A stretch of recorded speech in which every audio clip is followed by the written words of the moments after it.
इतनी सारी मन्नतों के बाद फाइनली कुछ दिन पहले भारत सरकार द्वारा टिकटॉक और 50 अदर चाइनीज ऐप्स को भारत में बैन कर दिया गया था।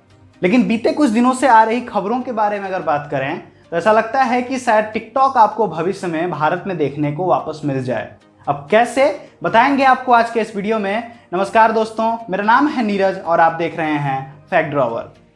टिकटॉक एक Chinese based video sharing app है जिसकी मालिक बाइटडांस नाम की एक इंटरनेट कंपनी है, जो पहले म्यूजिकली के नाम से गूगल प्ले स्टोर पे था, जिसको बाद में नाम बदल करके टिकटॉक कर दिया गया।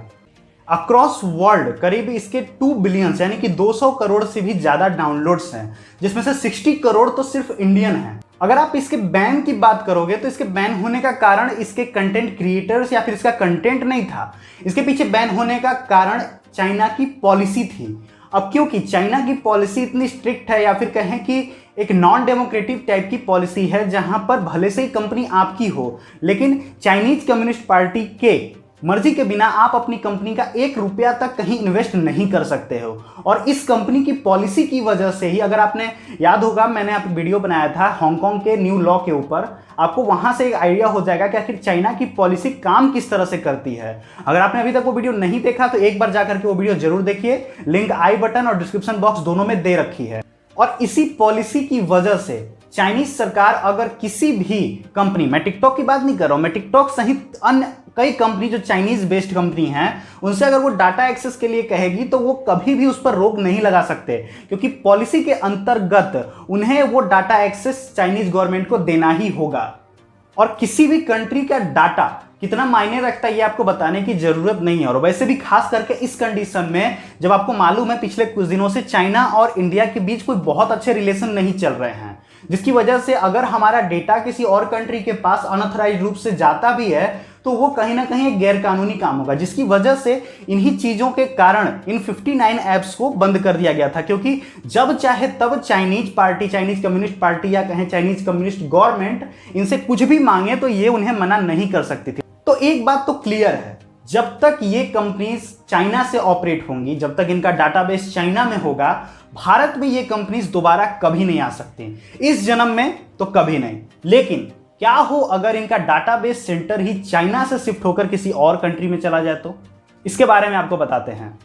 अगर बीते कुछ दिनों से आ रही खबरों के बारे में बात करें तो माइक्रोसॉफ्ट, जो कि एक अमेरिकी कंपनी है, ने यूएस गवर्नमेंट और बाइटडांस के साथ एक बातचीत के अंतर्गत अपनी टिकटॉक बिजनेस, जो कि यूएस में टिकटॉक का बिजनेस है, उसको खरीदने की बात की है। और अगर ऐसा वो कर लेती है तो वापस से टिकटॉक यूएस में स्टार्ट हो जाएगा, क्योंकि फिर डाटाबेस का कोई प्रॉब्लम रह नहीं जाएगा। और इतना ही नहीं, इसके अलावा ऑस्ट्रेलिया, कनाडा और न्यूजीलैंड में भी टिकटॉक का जो बिजनेस है उससे भी खरीदने की माइक्रोसॉफ्ट ने इच्छा व्यक्त की है, जिसके बाद उसकी नजर टिकटॉक इंडिया पर आ टिकी है। और आए भी क्यों ना, जब 60 करोड़ से भी ज्यादा यूजर्स इंडिया में टिकटॉक को यूज कर रहे हैं तो एक बड़ा मार्केट कोई भी सॉफ्टवेयर कंपनी या कोई बिजनेस टाइकून क्यों ना कवर करना चाहे। फाइनेंशियल टाइम्स के द्वारा आई एक खबर के अनुसार माइक्रोसॉफ्ट ने टिकटॉक के इन ग्लोबल बिजनेसेस को खरीदने की बात तो की है, लेकिन अभी तक कोई ऑफिशियल स्टेटमेंट इसके बारे में उन्होंने जारी नहीं की है। इसलिए पुख्ता तौर पर तो नहीं कहा जा सकता कि वो टिकटॉक इंडिया को खरीदेगा या नहीं अभी, लेकिन ये कंफर्म है कि वह यूएस में जो टिकटॉक का बिजनेस चलता है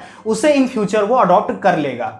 लेकिन अगर in future Microsoft TikTok India, यानी कि टिकटॉक का जो बिजनेस इंडिया में चल रहा है, अगर उसे खरीद लेता है तो नो डाउट आपको भविष्य में टिकटॉक इंडिया में देखने को वापस मिल जाएगा। और वैसे भी प्रॉब्लम उसके कंटेंट या कंटेंट क्रिएटर्स से नहीं थी, प्रॉब्लम सिर्फ थी उस चाइनीज पॉलिसी से, जिसकी वजह से हमारा डाटा खतरे में था, जिसकी वजह से इन ऐप्स को बंद किया गया था। और वैसे भी इस तरह के कई वीडियो शेयरिंग ऐप आपको प्ले स्टोर पे ऑलरेडी मिल जाएंगे, जो मेड इन इंडिया के नाम पे धड़ल्ले से चल रहे हैं। तो ये तो सारी कहानी थी जो कि टिकटॉक के साथ अभी चल रही है।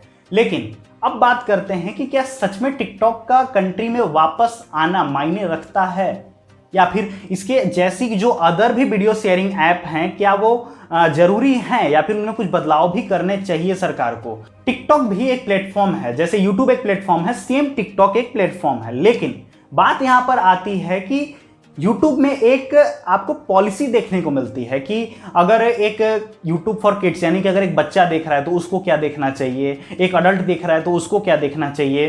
प्लस में जब तक आप सर्च नहीं करते हो कोई भी ऐसी वैसी चीज़ आपको रिकमेंड नहीं होती है, वो रिकमेंड भी आपको वही चीज़ें करता है YouTube जो कि आपने उसके रिलेटेड कुछ वीडियोस देखी हों, तभी आपको वो चीजें रिकमेंड। लेकिन टिकटॉक में ऐसा नहीं है। टिकटॉक में आप स्क्रॉल करते जाओ। अगर आपका बच्चा आपका फोन चला रहा है तो वो टिकटॉक में स्क्रॉल करता जा रहा है, उसको क्या देखना है क्या नहीं देखना है ये ना तो आप डिसाइड कर सकते हो ना वो बच्चा देखेगा। वो वही जो टिकटॉक चाहेगा, क्योंकि वहां पर कोई सर्च का तो बार है नहीं कि आप सर्च किए कि हमको इस टाइप के रिलेटेड वीडियोस चाहिए। वो तो आप स्क्रॉल करते जाओ, आपको वीडियोस मिलती जाएंगी। तो ये एक छोटी सी प्रॉब्लम जो मुझे टिकटॉक में देखने को मिलती है। इस चीज पर थोड़ा सा सरकार को ध्यान देना चाहिए कि टिकटॉक में ये थोड़ा पॉलिसी वाला चक्कर जो है इसको थोड़ा सेटल करने की कोशिश करे। अब बात हो टेक न्यूज की और वहां पबजी का नाम ना आए, ऐसा तो हो ही नहीं सकता।